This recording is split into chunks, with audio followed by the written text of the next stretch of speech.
So today I'm on Team Futurism. I'm speaking with Gennady Stolyarov, the chairman of the US Transhumanism Party. And I want to talk to Gennady today about the current state of the transhumanism movement, where it's been, what it is, where it's headed, especially in the context of the US, political environment, and just also in terms of the cultural environment of how susceptible people might be to ideas of transhumanism, futurism more broadly. Interestingly, just to set up a couple of questions I have for you, I have kind of noticed that there's a little bit of a lot of pessimism in the air right now around whether or not anything's improving technologically wise or culturally wise. I mean, we were just kind of speaking about how like housing prices are kind of crazy. Millennials are kind of bummed out on life, right now for various reasons. A couple of things like that is a little bit of a backdrop that's interesting to me in terms of talking to somebody who's really into the movement of looking forward and advocating for things being better for humanity. So I want to get there in this talk, but let's kind of start with a little bit about yourself, who you are, how you got involved in the transhumanism movement. So my name is Gennady Stolyarov II. I'm the chairman of the US Transhumanist Party. I have been the chairman of the US Transhumanist Party for a bit over 6 years, since November 17th, 2016. And Zoltan Istvan, who was the founder of the US Transhumanist Party, asked me to be his successor as chairman. He was the first chairman. He was also the first presidential candidate. He ran for president in 2016. For 2 years prior to that, he had his Immortality Bus campaign, essentially an awareness-raising tour for transhumanism, for the ideas of radical life extension. And I had known Zoltan from prior to that time because in 2013, I reviewed his book, The Transhumanist Wager, and it was a nuanced review. So I recognized some of the strengths of the book, but I also offered some critiques. What Zoltan appreciated about my review was that it honestly engaged with the book, unlike many of the critical reviews that he faced, and he saw that I had a rational and structured approach toward transhumanist materials. So that set off a few years where we collaborated on various endeavors. So, for instance, when I published my book, Death is Wrong, which is still the world's only illustrated children's book on indefinite life extension, I published that book in December 2013, and Zoltan helped to publicize it. Then when Zoltan founded the US Transhumanist Party, after nearly a year, he asked me to found the Nevada Transhumanist Party, and he gave me a lot of free rein in doing that, so I could essentially structure that organization as I saw fit. And that was the first registered state-level transhumanist party. And so when Zoltan went on tour with his Immortality Bus campaign, there were some differences within the transhumanist movement. Some people were not as pleased with Zoltan's approach, and I served in the role of a mediator of tensions. So there were certain concerns that I think were legitimate, or at least could have been reasonably engaged in with those people. And I think I made some progress. Obviously, one cannot please everyone, but Zoltan was impressed at how I was able to mediate those tensions. And I think he saw me as the logical successor, as somebody who could potentially unite the transhumanist movement and the various perspectives within it. So this is what I have strived to do over the past 6 years, create a big tent organization where it does not matter whether you consider yourself Republican or Democrat or Libertarian or Green or Socialist or Anarchist or apolitical, because we seek to transcend all of those differences. As long as you are honestly interested in pursuing a brighter future for humankind, you are welcome within the US Transhumanist Party. And of course, we have our 3 core ideals: support for significant life extension achieved through the progress of science and technology, support for a rational societal, political, and cultural atmosphere informed and animated by reason, science, and secular values, as well as support for the use of science, technology, and rational discourse to reduce and eliminate the existential risks facing humanity. So with agreement on those broad aspirations, you could have a wide variety of particular ideas Mhm. about how to pursue those. And in the course of our deliberations, we would welcome that kind of input from people of a variety of perspectives. So that is what I've tried to do with this organization. It is a very different approach from the tribal, polarizing, mainstream American politics that exists today, where essentially each of the tribes, the red tribe and the blue tribe, as I like to call them, Mhm. to paint the other tribe as this unacceptable enemy. And if you don't embrace completely the program of that particular tribe, then you must belong to the other tribe and you must be the enemy, and you at best will be shunned, at worst persecuted in some way on social media or even in physical space with the cancel culture that exists today. So the Transhumanist Party seeks to transcend this kind of polarized, vitriolic environment, which, as you pointed out, has contributed to the deterioration of our political climate, our cultural climate, certainly over the past 7 years or so, though the roots of that go back a lot further in time. Mhm. And my hope is in being an example of what a good political paradigm could be like, what an inclusive and issue-oriented political paradigm could be like. The US Transhumanist Party can help humankind to emerge out of the present crisis. That's excellent. Yeah. So Zoltan is an interesting point of contact that we have. Yeah, I mean, I'm sure you know him quite a bit better than I do, but I met him at the Biohack the Planet conference several years ago. I had recently written about the need for futurism in politics for Quillette. And so we talked about that. He ended up blurbing my book that just came out a couple of years ago, The Singularity Survival Guide, which is kind of it's a satire about, robots are taking over. How do we survive this? And it's like taking for granted that robots are going to, be smarter than humans and take over. Just kind of having fun with the topic. But I mean, Zoltan is a very strong libertarian. He's very much like all of his ideas kind of revolve around libertarianism. In my mind, just because I guess because of his influence on the Transhumanism Party, I've always kind of considered it a little bit, or pretty like leaning towards libertarianism. Is that kind of like not true anymore? And also like, how would a, let's say, conservative Republican in any other world, how would they actually fit inside of the transhumanist party, would you say? So, as I stated, the US Transhumanist Party is a big tent, and yes, we Mhm. have libertarian and libertarian leaning members who I would say have a considerable voice in terms of voting on our platform, for instance, because we use ranked preference voting internally to determine the provisions of our US Transhumanist Party platform. However, we also have some members who are socialists, we have some Mm. members who are centrists, and they bring a diversity of viewpoints. The key is to find what areas they have in common, or what policy proposals are at least palatable enough to the vast majority of our members that they would not be essentially alienated from the transhumanist party. So Mhm.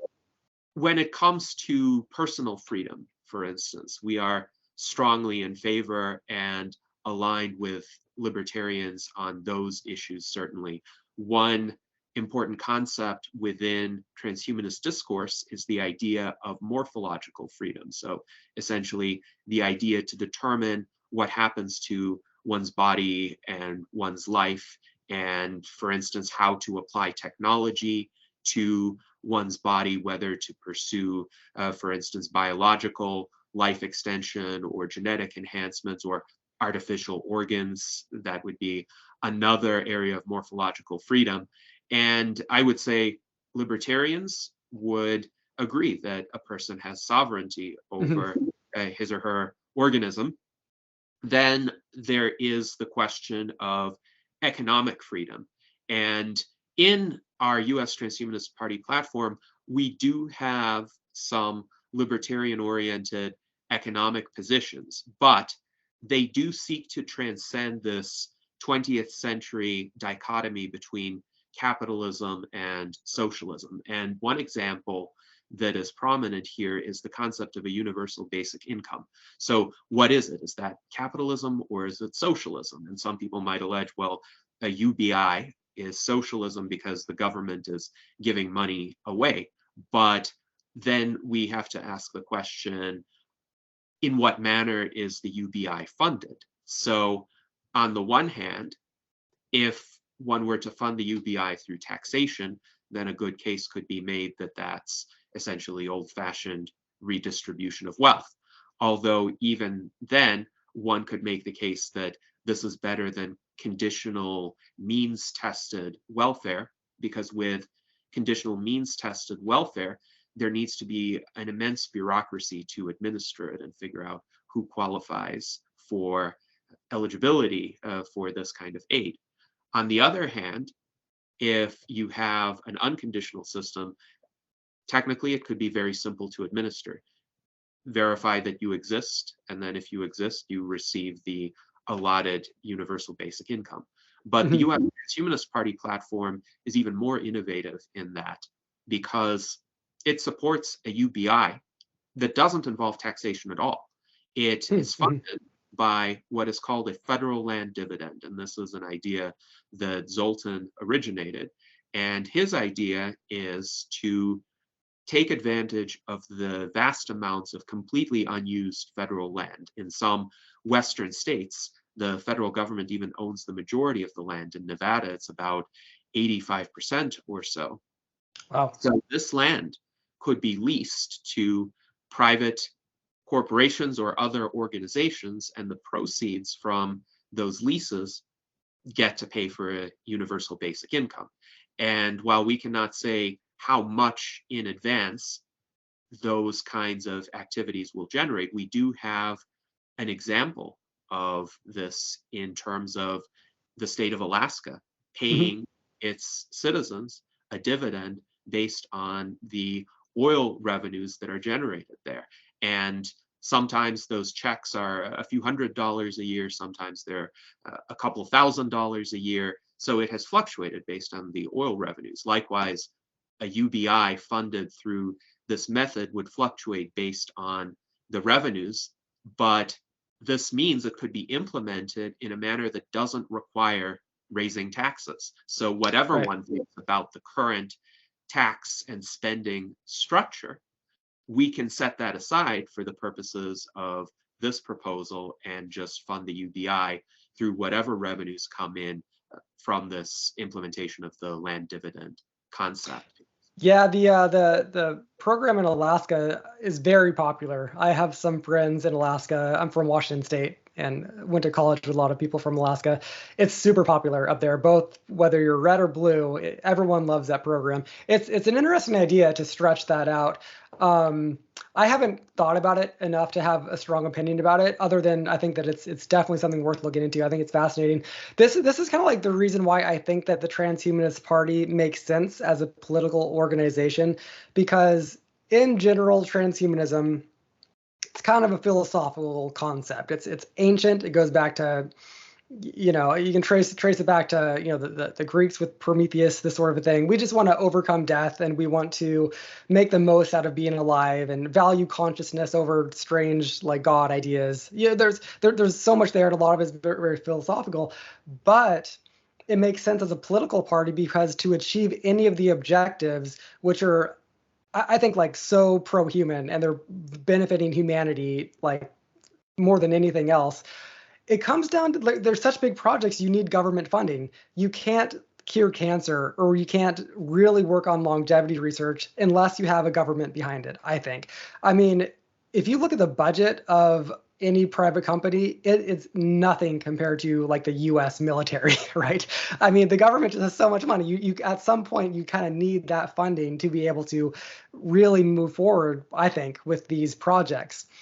So I want to get your thoughts a little bit about how you think the US, maybe at the state level or the federal level or both, should allocate resources so that they prioritize some transhumanist agendas like life extension, like overcoming cancer, like merging with machines, whatever is kind of like your pet or favorite project. What do you think like the U.S. government should be doing? How would you, if you were in charge, perhaps allocate funds?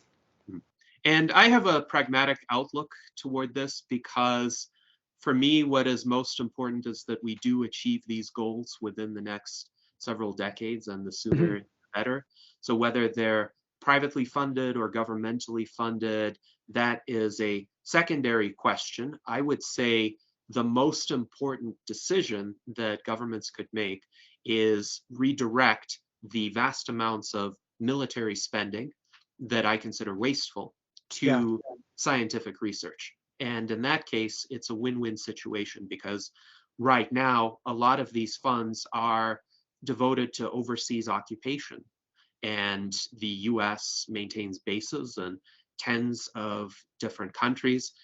As recent events have prominently illustrated, the US sends vast amounts of weapons abroad to fuel foreign conflicts. And imagine what could have been done with that funding if the weapons had stayed in the US. Of course, right now, just because the weapons are in existence already and they're sent to another country doesn't mean that costs no money. It does cost money to pay various defense contractors to replace those weapons, which is why this is such a lucrative situation for the military industrial complex. So the US Transhumanist Party supports replacing the military industrial complex with a scientific industrial complex. And that would include certain areas of research currently carried out by the military. For instance, an agency like DARPA would be entirely acceptable for transhumanists because they actually do contribute to scientific advancement in transportation or artificial intelligence, as long as these findings are not kept secret, as long as they're disseminated to the broader public. Also, the newly established ARPA-H, the Advanced Research Projects Agency for Health, is quite a promising development, precisely for that same reason, that this is an agency that is specifically focused on innovation, so it might be unshackled from the conventional bureaucratic constraints. NASA and space exploration more generally are areas that the government should support.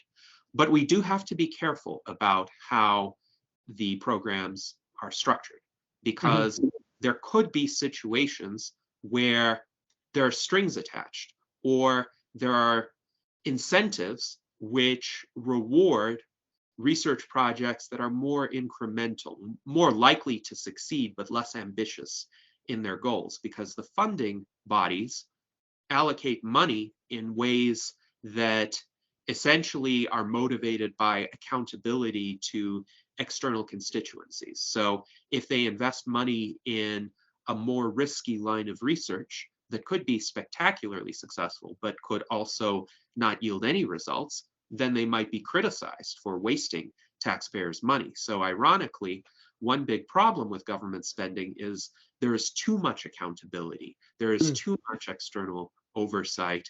And as a result, the more ambitious research funding does not occur through governments. It generally occurs through philanthropy, because there are issues with private corporations funding research as well. That research tends to be more short-termist because especially publicly traded corporations are motivated by the goal of maximizing quarterly or annual earnings, or at best they have some sort of 5-year plan. But really, for transhumanist research projects, we need to have decades-long horizons, and we need to have people motivated over the course of decades to pursue those projects without fear of losing their sources of funding. And this is where mission-dedicated philanthropic organizations are so important. Mhm. I know that one of the big goals for the Transhumanist Party is to work towards achieving abundance. And in my mind, when people say abundance, that means, I mean, one, I think UBI is kind of part of that, but primarily energy abundance and water abundance. Those are the things that I think that people just very much worry about. Also, housing and food, a couple of the other things, but energy is the one that I feel like is right now very unstable, and it's maybe going in a worrisome direction that I'm kind of on board with this idea that I don't think that a lot of the green energy is going to suffice for our major cities. I think that we need to start working to build out our nuclear infrastructure quite a bit more.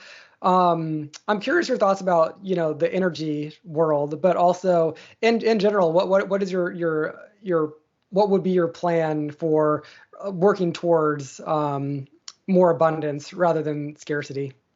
Yes, and I think these are important areas to focus on. So with regard to energy, the kinds of nuclear power plants that can be built with current technology are far safer Mhm. than the old 1960s, 1970s era nuclear power plants. And ironically, the alarmism that has pervaded the general culture since the 3 Mile Island incident in 1979, and particularly since the Fukushima nuclear power plant disruption as a result of the earthquake in Japan in 2011, has stalled the implementation of these next generation nuclear power plants, which are a lot safer, Mhm. and ironically has left us with the older, more meltdown prone nuclear power plants. So I do think it's essential to modernize the infrastructure of nuclear power plants and build many new plants of the new designs, which are essentially meltdown proof. Mhm. And of course, exploring the utilization of the thorium fuel cycle within that would be quite helpful. I also think hydroelectric and geothermal energy sources can be Mhm. quite reliable. So we should be opposed to efforts to destroy the old hydroelectric dams that have provided a lot of power to citizens, especially in the Western United States. And we should support the construction of new dams and the construction of geothermal stations. Solar and wind power have their uses, but I think it's important to focus on reliable storage capacity for electricity. This is the Mhm. remaining hurdle with solar power. Solar panels have become a lot less expensive and can compete with coal in terms of the cost per kilowatt hour. And perhaps in the not too distant future, they will even be able to compete with natural gas, for example. However, there is this intermittency problem Mhm. with solar power, and that needs to be overcome through the development of some sort of storage capability. So you could, for instance, generate the solar power during the day and make use of it later at night if you don't use everything that you've generated during the day.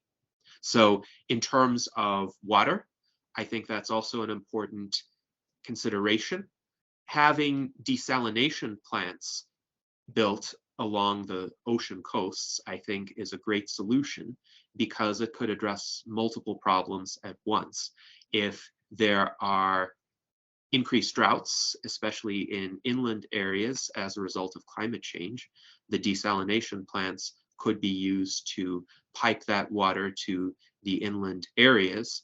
And at the same time, if one engages in enough desalination activity, one could actually somewhat affect the sea level rise, the rise in the ocean levels. So we essentially try to solve two problems at once with that kind of approach. It would Mhm. require vast infrastructure building. And again, there is this question of which entities are best suited to doing that. Can private entities contribute to this infrastructure? Well, we've seen with companies like SpaceX, for instance, that they have tried with the tunnels underneath cities, for instance, or with building out the solar infrastructure or the charging infrastructure for electric vehicles. However, if governments decided to fund some desalination plants, I certainly would not be opposed to that. I think in reality, this would be a combination effort, but there are so many wasteful government programs right now, especially at the federal level, whose funding could be redirected to infrastructure of this sort. And with food, you could have vertical farming, for Hmm. example, even though there is still plenty of arable land. Humankind actually Hmm. has not utilized nearly all of the land that is available for cultivation. However, if people want to, for instance, have more local supply chains, and someone who lives in a big city doesn't want to import as much food from large distances away, then creating skyscrapers that double as vertical farms would be a sustainable option that could potentially increase the amount of arable land in proximity indefinitely. Hmm. Yeah, see, all that makes perfect sense to me. And, it is so interesting how I think a lot of this is just kind of, at least to a millennial, someone younger, it's just kind of a common sense thing to have this vision for humanity. It's not even that radical. But I mean, you did kind of touch on something that is another reason why in my mind I feel like transhumanism does kind of like lean towards a libertarian worldview, in that to take on big huge projects and get them done cost effectively, you can't have too many burdensome regulations, which leans kind of away from Democrats. Yet to do things like radical life extension, you can't be too moralistic about things like stem cells, for example, which makes you can't be too conservative Republican. So you got to kind of like fall someplace in the middle. This is kind of like where, how I see things. I'm more, quite a bit more liberal than Republican, although, I see the gripes that people have with too much regulation. But, I mean, I don't want to get too much into that because I think it's just kind of like it is what it is. But how would you sell the Transhumanism Party? Not to a conservative, not to a liberal, but I mean, just to a normie, someone who doesn't really engage in politics that much. I'm thinking of like my father-in-law, who like 3 years in the Trump presidency didn't know who Mike Pence was. That sort of a person. Maybe let me just couch or add one more note to this, which is that I was on the website last night, the Transhumanism Party website, and it looks like less than 4,000 people have signed up to the party at this point, which seems like crazy low. I'm shocked it's not like 400,000 at this point. Why aren't more people, maybe even normies or people with some sort of like a positive vision for humanity? Why aren't people quicker to jump on board? Yes, so I will answer your first question first, which is how to appeal to essentially fairly ordinary people who do not take as much of an interest in politics. What I would say is transhumanism fundamentally is about making life better and pursuing Mhm. the scientific and technological advances for doing that. And really, this is a fundamental aspiration of human beings. Most of us, unless there are some Luddites among us, are implicit transhumanists in that we do not hesitate to use technology to improve our well being, to broaden our capabilities beyond what they would be otherwise. And people who have smartphones, for instance, or people who wear eyeglasses, people who use computers are implicit transhumanists, and they really stand on the shoulders of giants, of great technological innovators and scientific minds who have helped bring these advances about. But there's no logical stopping point with these advances. That is to say, in every era of human history, there's a different level of advancement. And just because people are more comfortable with some technologies than others does not mean that by default, those technologies are somehow more acceptable than the others which haven't yet come into being. Mhm. So, in terms of communicating transhumanism, I would emphasize this is not a radical break with the past or the present. It is a logical continuation of what humans throughout history have done and have wanted to do for the purpose of improving our lives. And if people come to recognize that they are already acting as transhumanists in many areas of their lives, particularly if they do like to be early adopters, or if they do look to technology for certain solutions, like if they have a health problem and there's an emerging medical treatment that could cure that problem, I think many people would be quite interested. So Mhm. that is a point of common ground, which I think could be found with almost everybody, not a Ted Kaczynski type, not a doctrinaire anti-technology activist or a doctrinaire bioconservative. However, for the vast majority of people who don't fit those descriptions, there is an affinity to transhumanism that could be utilized to get them to join the movement. Why haven't more people joined the movement? As you pointed out, our membership right now is actually around 4,000 since that statement was published on our website. Several months have passed, and so we did attract membership to be at approximately 4,000. But you're correct that the scale needs to be much larger. And I would say there are two challenges here. One is the awareness gap, where most people just don't know what the term transhumanism means. There's Right. more knowledge of it among journalists or academics or even politicians as contrasted with the general public. But among the general public, I think most of the time people are focused on their immediate day-to-day lives. And if they delve into philosophy or other big ideas, it is because they have available time and generally enough material resources to make them comfortable and give them the understanding that if they spend a few hours, or for some people a few months, delving into these ideas, then their lives will be just as good. They don't have any urgent crises that they have to address. And unfortunately, as you also alluded to in the beginning of our interview, since about 2015, this has not been the reality for most people. So actually, when Zoltan founded the US Transhumanist Party, I would say the prospects for growth of the transhumanist movement were a bit more optimistic because most people's lives were still fairly decent. Yes, there was the aftermath of the Great Recession, and there had been a kind of feeling of a lingering stagnation, but there wasn't this sense of crisis after crisis after crisis after crisis in the short term with very unpredictable consequences, but the need to react very quickly. And I think this has been the experience of people all over the socioeconomic spectrum in the United States, but an endless succession of crises. Of course, most recently, the COVID-19 pandemic and the fallout of the war in Ukraine, which included massive inflation, for example, and further supply chain disruptions.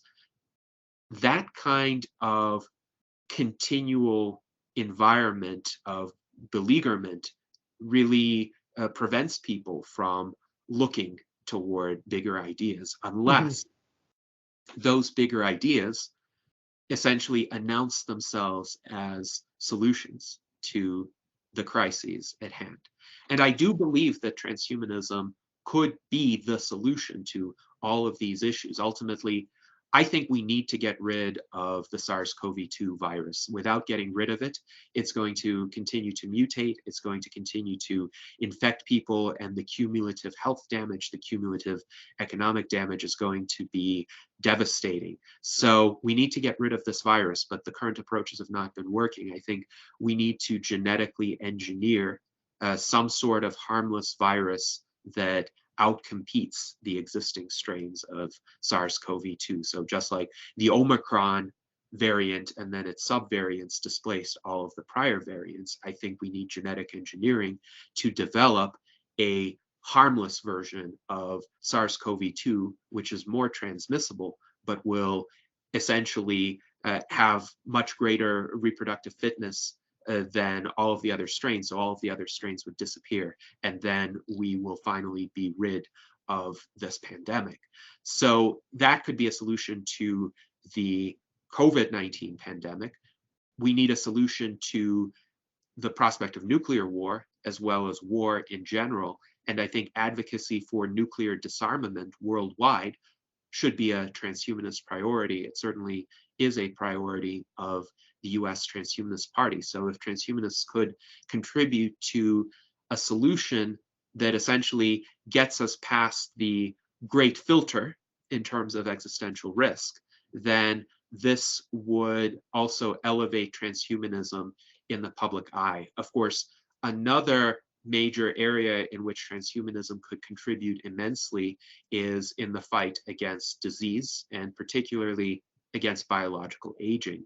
Dr. Aubrey de Grey, who recently created the LEV Foundation, and I'm one of the directors of the LEV Foundation. LEV stands for Longevity Escape Velocity. So Aubrey de Grey foresees a tipping point in public attitudes toward life extension. Right now, most people still think that either it is unrealistic or it might happen, but it will not happen in time for them. At the same time, I would say about 50% of the population would not mind having their lifespan significantly extended through science and technology. So if enough advancement is made in terms of the basic research, that this perception begins to change and people will see, oh, mouse lifespans have been expanded dramatically, or certain diseases that were once thought to be incurable have cures for them now. For instance, various gene therapies have already been developed for certain so-called orphan diseases which didn't have drugs to treat them. And of course, famously, Liz Parrish, who was our US Transhumanist Party 2020 vice presidential nominee, she in 2015 did a combination gene therapy on herself to help reverse some of the aspects of biological aging. So these gene therapies are now becoming increasingly prominent. And if that continues, people will start to recognize, oh, maybe this is a problem that could be solved. Maybe this will happen in time for us. And this could lead to a massive surge in public interest, even before the medical technologies and therapies become broadly available to the public. So what Aubrey de Grey is saying is there could come a moment in time when the public anticipation actually arrives sooner than the medical interventions themselves. And we need to be ready for that. We need to be ready to capitalize on that surge in public interest. But I would say right now, the pandemic and also prior to that, the increasing political polarization in the United States have unfortunately deferred the arrival of that era compared to when it could have arrived. I think if circumstances had been a bit different, we could have had the beginning of the transhuman era around 2020 or even as far back as 2015. You know, I think all that is a really great pitch for anyone to come on board with the movement. But, you know, I do wonder a little bit if the Transhumanist Party sometimes messages too broadly as too big, in a sense that there's that cliche in politics that why do people vote the way they do? Well, it's the economy, stupid, that sort of thing. And that people just kind of think about, we have debates about gas prices as if Joe Biden has anything to do with that, or if Trump had anything to do with that. In my everyday life, people talk about housing prices. Rent is going up. Increasingly homes are unaffordable for young people, and groceries are expensive quite a bit. It's hard to get a cappuccino for less than $6 these days, in California. Basically, like that. What's the transhumanist as a political organization and movement? What is their answer to people's just, pocketbook scenario, or the fact that like they feel like they're not getting ahead. They feel like, and we know in fact that millennials are less wealthy than their parents. What's the talking point on that? Mm. And these are, of course, all very salient and legitimate concerns. The transhumanist answer would be we need to create sustainable superabundance to make sure that these resources and these assets are so widespread, so easy to produce, that the kind of scarcity that leads to high prices or high costs of living doesn't exist anymore. So with housing, I would say it's entirely a supply side issue because not Mhm. enough houses are being built to match the rising demand. And the Are demand you has, are you in favor of getting rid of zoning? I'm just yes, curious. yes, Okay. I am Yeah, me too. absolutely in favor of getting rid of zoning. I'm in favor of getting rid of restrictions on development, especially from local activist groups who seem to oppose any sort of project, no matter what it is, on the grounds Mhm. that it somehow destroy the character of the neighborhood, or really on the grounds that it would adversely impact the real estate prices, the resale prices of their homes. So if those community groups could, through a change in the protocols, be clearly informed that they don't really have a say over what gets done on private property unless they try to work in a consensual manner with the developers, then I think we would see a lot more development, including of housing that would be genuinely affordable. And I know the term affordable housing has become a euphemism for something else. I really think it needs to be used in its broader, more literal meaning, as in housing that is affordable. And I would say Mhm. single family homes for most middle class Americans used to be affordable even 30 years ago. So before the housing bubble of the mid 2000s, most Americans with middle class incomes could afford a single family house. And that was the American dream. That was the expectation. If you had a decent income, like $50,000 a year plus, you could afford a house in this country. And now there are places, say in the Bay Area, where you could have an income of $200,000 a year and not be able to afford a house. And you would pay $5,000 in rent per month for some dingy 50-year-old apartment building that you share with four roommates. Yep. And That was me 2 years ago. I just got out of the Bay Area a year and a half ago. Or no, like a year ago. Yeah. Yeah, that was me. That was me. yes, and understandably, living in that environment generates a sense of decline Mhm. that It does. Yeah. quite suddenly, in historical terms, what was seen as a cornerstone of a decent standard of living is not available to people who, by all other metrics, are fairly well off, at least on paper, they are. So something has happened within the past 20 years or so that has dramatically increased scarcity within many areas of American life. So Mhm. restrictions on development are one aspect of this. I think hyper bureaucratization, which increases the costs of production, is another aspect. Over optimization of supply chains is yet another problem that we have seen manifest itself during the COVID-19 pandemic, because essentially the just in time inventory approach, or lean manufacturing, they are premised on everything working according to very precise expectations and timetables. And in reality, outcomes are a lot more variable than that. And if Mhm. you create a complex supply chain where everything has to be just so in order to work out, yes, maybe if it does work out, it will save you a little bit of money each time that it does. But the probability is so much higher that it won't work out unless you have redundancies, unless you have excess supply on hand at every stage of production, unless you have alternatives in case one of your sources fails for whatever reason.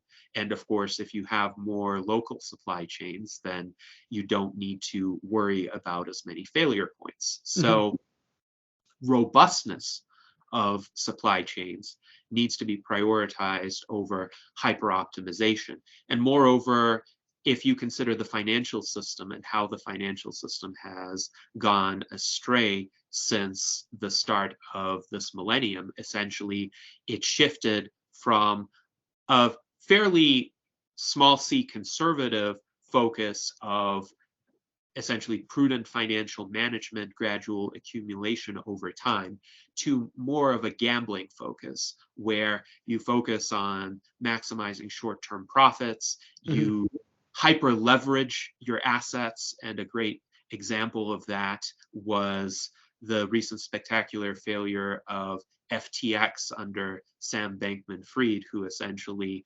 leveraged all of the assets that he had in the hopes of making outsized returns. But that could only be possible as long as the markets were rising, including the markets and cryptocurrencies. And once they fell enough, the entire scheme unraveled. So these are, I would say, age-old vices and temptations, but they have been unleashed early in this millennium in such a way that eroded the buffers of resources and the margins of safety that people had in prior decades and would have had otherwise. So transhumanism would solve this by enabling those resource buffers to be rebuilt very quickly. We need technologies of truly sustainable mass production. We need 3D printing of houses. We Mhm. need tabletop 3D printers that can work with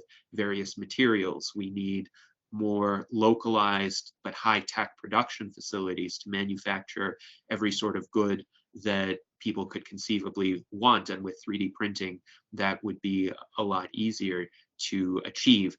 And of course, vertical farming, as I mentioned before. So with transhumanism, we could have less dependence on these overarching systems and more of an ability to empower individuals to produce what they need or have it produced in very close proximity with ready access.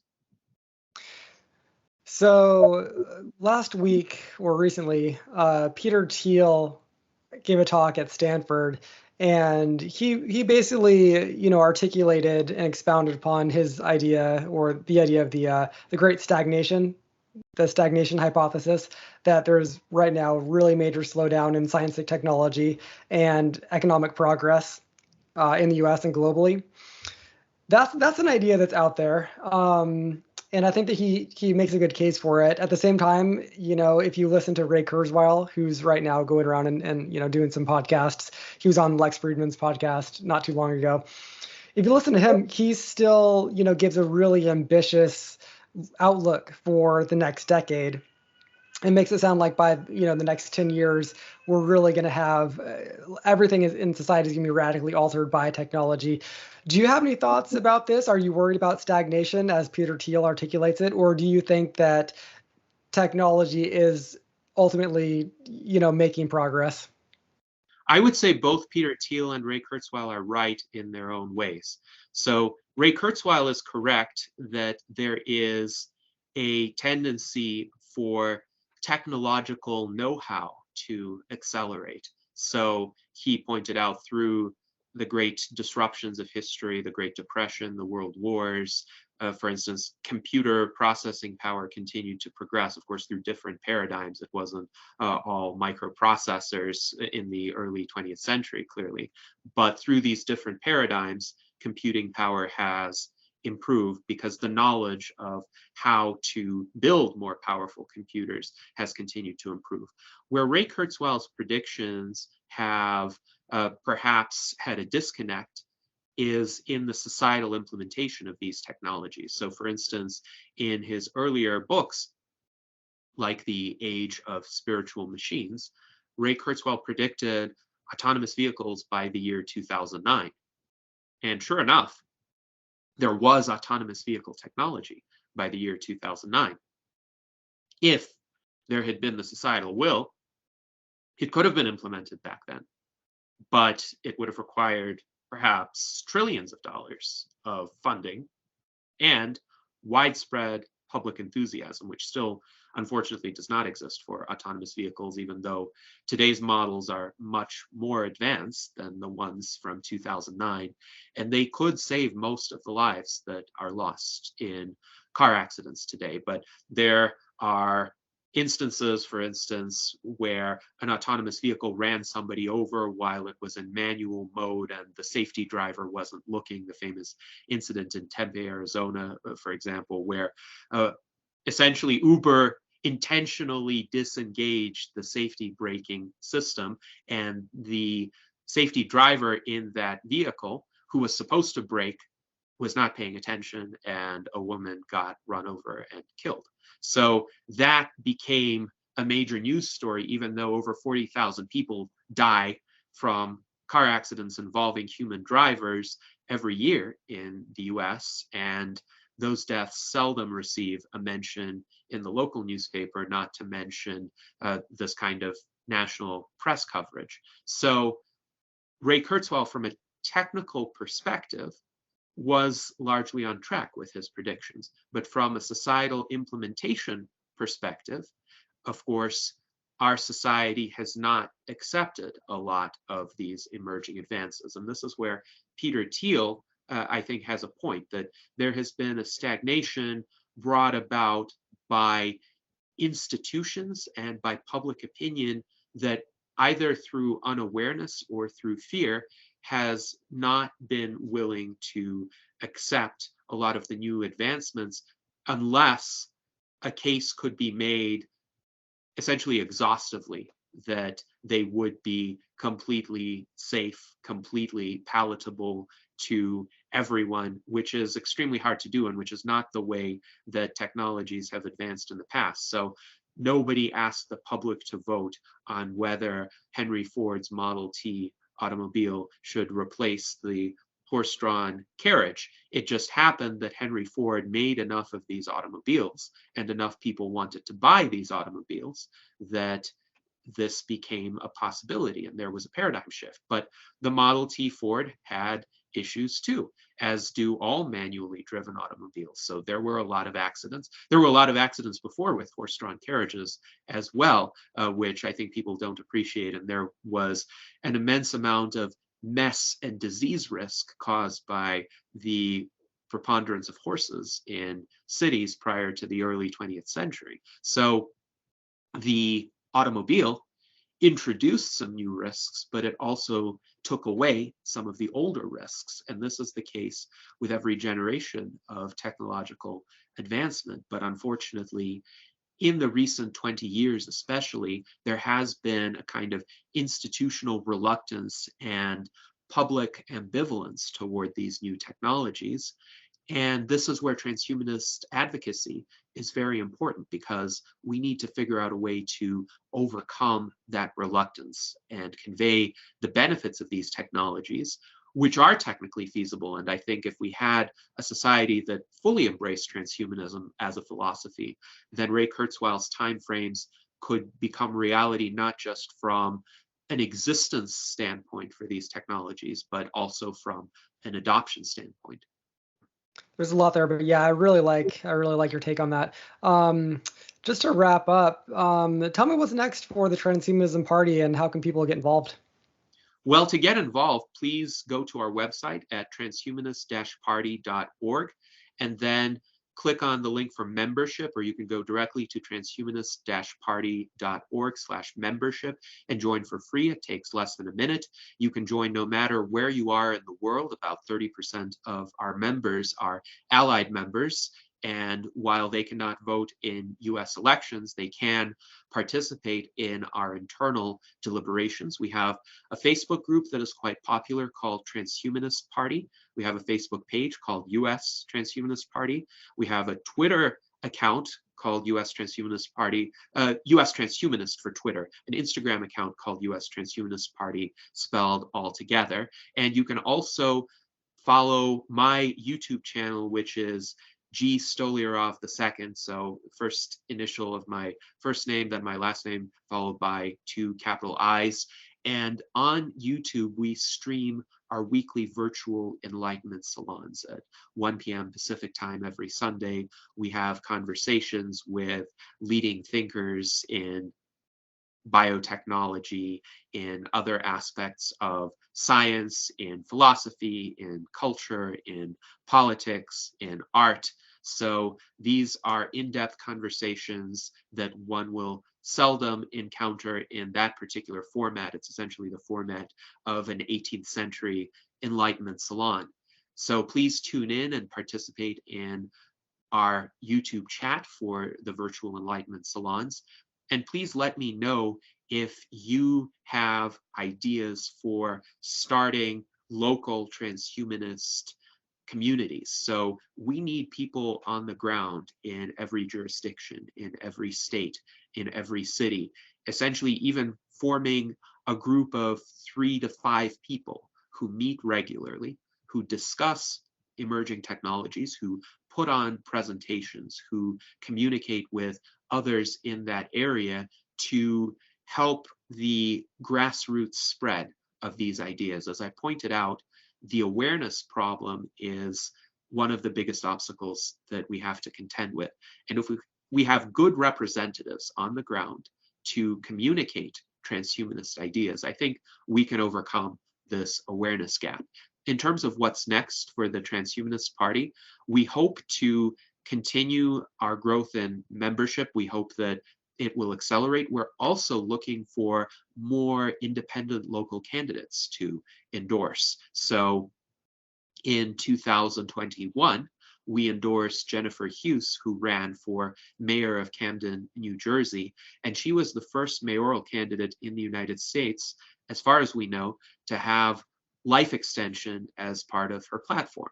In 2022, we endorsed Daniel Tweed, who ran for city council in Thousand Oaks, California, and he has some very interesting ideas about environmental improvements that could be achieved through emerging technologies. And he also is an openly transhumanist candidate. So he was talking about the US Transhumanist Party core ideals. He was talking about life extension as part of his campaign.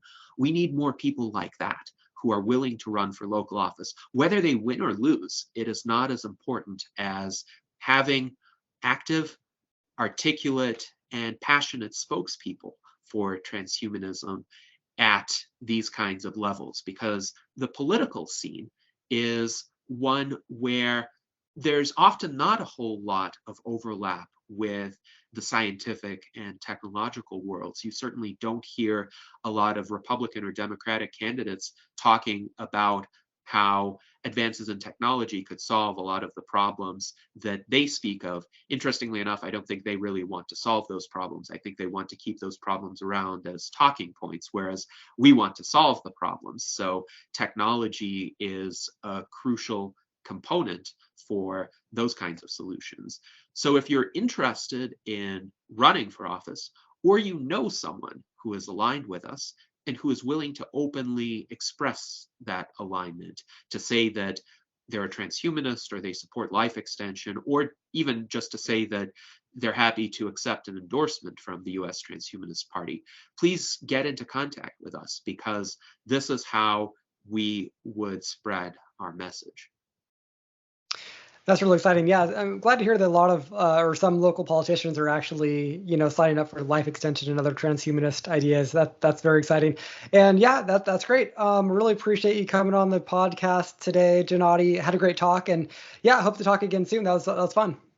Absolutely, Peter. It was great speaking with you, and indeed, let us speak again in the not too distant future.